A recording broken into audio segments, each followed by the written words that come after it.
সমগ্র বাংলাদেশ ব্যাপী এমন কোনো জায়গা নাই যার ন্যূনতম একটি ফেসবুক আছে, ইউটিউব আছে। প্রত্যেকেই আল্লামা মামুনুল হক সাহেবকে স্বাগতম জানিয়েছে। কিন্তু আমরা অত্যন্ত পরিতাপের সাথে বলতে হচ্ছে, কিছু মিডিয়াকে আমরা দেখেছি যে এখনো আল্লামা মামুনুল হকের বিরুদ্ধে কথা না বলতে পারলে মনে হয় যেন তাদের ঘুম আসে না। আমি আপনাদেরকে প্রস্তুত করবার জন্য এসেছি, ঘুমন্ত মুসলিম যুবকদেরকে জাগিয়ে তুলবার জন্য এসেছি, মুসলমানদের ঘুমন্ত হৃদয়ের মধ্যে জাগরণের বারুদ জ্বালবার জন্য আমি এসেছি। প্রিয় দর্শক, আসসালামু আলাইকুম। এই মুহূর্তে দেশ কিংবা প্রবাস থেকে দূরে কিংবা কাছে বসে যারা আমাদের দেখছেন সবাইকে জানাচ্ছি আন্তরিকভাবে শুভেচ্ছা ও অভিনন্দন। দর্শক যে যেখানে আছেন আশা করি আলহামদুলিল্লাহ ভালো আছেন। এইমাত্র পাওয়া খুবই গুরুত্বপূর্ণ একটা ভিডিও আপনাদের সামনে তুলে ধরতে চাচ্ছি। আপনারা জানেন গতকাল 10টার দিকে বাংলাদেশের গর্ব মৌলানা মামুনুল হক মুক্তি পেয়েছেন, কিন্তু মুক্তির পরপর আবারও তিনার জন্য নাকি দুঃসংবাদ চলে এসেছে। সেই দুঃসংবাদটির শিরোনাম দিয়েছেন ডক্টর ফয়জুল হক, বলেছেন এত লাফালাফি করলে আবারও জেলে যেতে হবে তিনাকে। দর্শক, মৌলানা মামুনুল হককে জেলে পাঠানোর পিছনে সবথেকে বড় ভূমিকা পালন করেছিল কিছু হলুদ মিডিয়া। মৌলানা মামুনুল হক জেল থেকে বের হবার পরে আবারও সেই হলুদ মিডিয়াগুলো তিনার পিছনে পড়েছে। দর্শক, আমরা দেখব মৌলানা মামুনুল হককে হুঁশিয়ারি দিয়ে ডক্টর ফয়জুল হক কী বলেছেন। সেটা শুনলে হয়তোবা অনেকেই অবাক হবেন যে কোন কোন হলুদ মিডিয়া মামুনুল হককে জেলে ভরতে কাজ করেছিল তাদের মুখোশ উন্মোচন করে দিয়েছেন লাইভের মাধ্যমে ডক্টর ফয়জুল হক। সাথে সাথে তিনি মামুনুল হককে শুভেচ্ছাও জানিয়েছেন। তো দর্শক, কথা বাড়াবো না, চলুন স্ক্রিনে বিস্তারিত দেখে আসি। আশা করি সঙ্গেই থাকবেন এবং পরবর্তী আপডেট দেখতে চ্যানেলটি সাবস্ক্রাইব করে রাখবেন। অন্যতম একটি আনন্দের সংবাদ, যেই সংবাদটিতে সারা বাংলাদেশের সমগ্র মানুষ উজ্জীবিত হয়েছে, আনন্দিত হয়েছে। এক বাক্যে বলতে গেলে যারা একটু হলেও ধর্মকর্ম বিশ্বাস করে, আলেম ওলামাকে পছন্দ করে, তারা আল্লামা মামুনুল হক সাহেবের মুক্তিতে আনন্দ প্রকাশ করেছে, উল্লাস প্রকাশ করেছে। সমগ্র বাংলাদেশ ব্যাপী এমন কোনো জায়গা নাই যার ন্যূনতম একটি ফেসবুক আছে, ইউটিউব আছে। প্রত্যেকেই আল্লামা মামুনুল হক সাহেবকে স্বাগতম জানিয়েছেন। কিন্তু আমরা অত্যন্ত পরিতাপের সাথে বলতে হচ্ছে, কিছু মিডিয়াকে আমরা দেখেছি যে এখনো আল্লামা মামুনুল হকের বিরুদ্ধে কথা না বলতে পারলে মনে হয় যেন তাদের ঘুম আসে না। পরিকল্পিতভাবে যেখানে আল্লামা মামুনুল হক সাহেবের উপরে যে জুলুম হয়েছে, অত্যাচার হয়েছে, নির্যাতন হয়েছে, 3 বছর পর্যন্ত বিনা বিচারে তাকে অন্যায়ভাবে কারারুদ্ধ করা হয়েছে, সেই বিষয় নিয়ে সাংবাদিকদের লেখার কথা। সেই সময় কিছু সাংবাদিক, কিছু সংবাদপত্র সরাসরি পায়ে পাড়া দিয়ে বাঁধানোর মতো অবস্থা করে মামুনুল হক সাহেবকে নিয়ে 3 বছর আগে তারা কি কর্মকাণ্ড ঘটিয়েছে, তারা অন্যায়ভাবে কি ঘটিয়েছে, কোন রিসোর্টে তাকে তারা কিভাবে পরিকল্পিতভাবে তারা তাকে বন্দি করেছে এবং এই ষড়যন্ত্রগুলো তারা করেছে, সেটা না দেখিয়ে তারা প্রচার করে যাচ্ছে সম্পূর্ণ অনৈতিক কর্মকাণ্ড।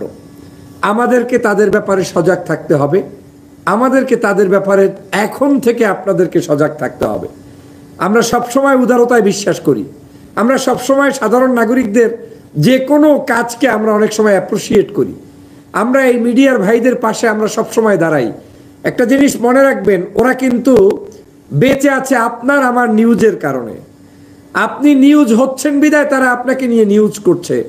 কিন্তু আজকের একজন আলেমকে যদি মর্যাদা দিতে না পারে, সেই সকল টিভি চ্যানেল কিংবা পত্রপত্রিকা যদি নিরপেক্ষ ভূমিকা রাখতে না পারে, তাহলে নিশ্চয়ই সে বিষয়টি নিয়েও বাংলাদেশের জনগণের ভাবার যথেষ্ট সময় রয়েছে।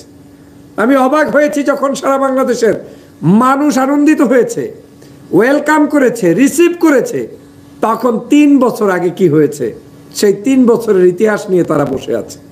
3 বছর আগে কি হয়েছে সে নিয়ে আজ তুমি কি করবে? এই 3 বছরে মামুনুল সাহেবের বিরুদ্ধে কি কি ঘটেছে, তার উপরে কি কি জুলুম করা হয়েছে, অত্যাচার করা হয়েছে, তুমি সেটা বর্ণনা করো। তার উপরে তাকে রিমান্ডে নেওয়া হয়েছে, 43টার অধিক তার উপরে মামলা ছিল, 37টার অধিক মামলার জামিন পেয়ে তারপরে এখন তাকে বের হতে হচ্ছে। এ নিয়ে তুমি গল্প সাজাও যে একজন আলেম হওয়ার পরে সেই আলেমটি মুক্তি পেতে কেন এতদিন দেরি হলো, কেন পরিমণিদের জামিন হলেও শাইখুল হাদিস আল্লামা আজিজুল হকের সন্তান আজকের আল্লামা মামুনুল হকের জামিন হয় না, সে নিয়ে তুমি পত্রিকায় নিউজ করো, কিন্তু তুমি নিউজ করতেছো কি কি ঘটেছিল 3 বছর আগে, তাও কি বিতর্কিত ছবি দিয়ে বিভিন্ন ধরনের প্রোপাগান্ডা সাজিয়ে। তারপরে এই মানুষটার 3 বছর পরে মুক্তি পাওয়ার পরেও মনে হয় যেন ওদের জ্বালাপালার শেষ হয় না। আসলে সমস্যা কোথায় জানেন? সমস্যা হচ্ছে ইসলামে, সমস্যা হচ্ছে দাড়িতে, সমস্যা হচ্ছে টুপিতে, সমস্যা হচ্ছে ধর্মীয় অনুশাসন পালনকারী একজন জাতীয় বীর নেতা আজকের জেল থেকে বের হয়ে এসেছেন, যে তাকে যে মানুষ অ্যাকসেপ্ট করেছে, সেটা এই বামপন্থী কিছু দালালরা, মিডিয়ারা এটাকে কোনোভাবে অ্যাকসেপ্ট করতে পারছে না, মেনে নিতে পারছে না প্রিয় বন্ধুরা আমার। আর সে কারণে সারা বাংলাদেশের সমগ্র মানুষ খুশি হলো। আমি এদের নাম উচ্চারণ করে তাদেরকে প্রমোট করতে চাই না। আপনারা নিশ্চয়ই জানেন, কমেন্টস করে বলতে পারেন যে কোন কোন মিডিয়াগুলো আজকের বাংলাদেশে এই অনৈতিক কাজগুলো করেছে। ওদেরকে বয়কট করার সময় এসেছে আমাদের।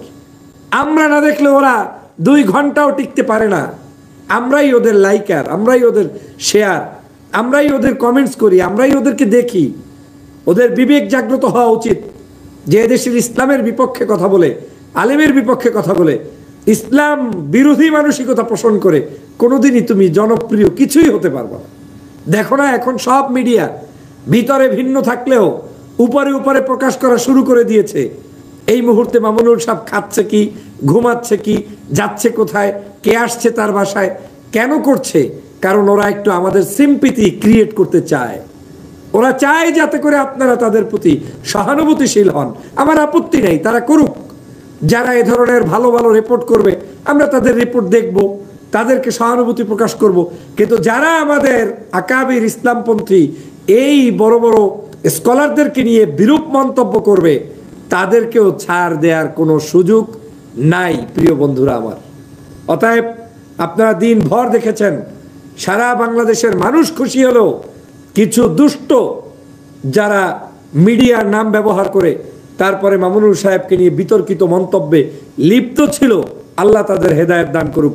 আমি এর চেয়ে বড় কোনো দোয়া তাদের জন্য করার এই মুহূর্তে কিছু নেই। তাদের চোখে ভাসে না যে গত 3টি বছর পর্যন্ত এই পরিবারটি কিভাবে থেকেছে। তাদের চোখে ভাসে না আল্লামা মামুনুল এই 3 বছর পর্যন্ত কত লক্ষ লক্ষ ছাত্রদের সামনে থেকে তার জীবনকে ভিন্ন জায়গায় রাখতে হয়েছে। ছাত্রদেরকে পড়াতে পারেনি, মাদ্রাসা পরিচালনা করতে পারেনি, রাজনৈতিক অঙ্গনে তিনি অবদান রাখতে পারেনি। 3 বছর পর্যন্ত তার অধিকারকে ক্ষুণ্ণ করা হয়েছে। এটা তাদের চোখে বাজে না।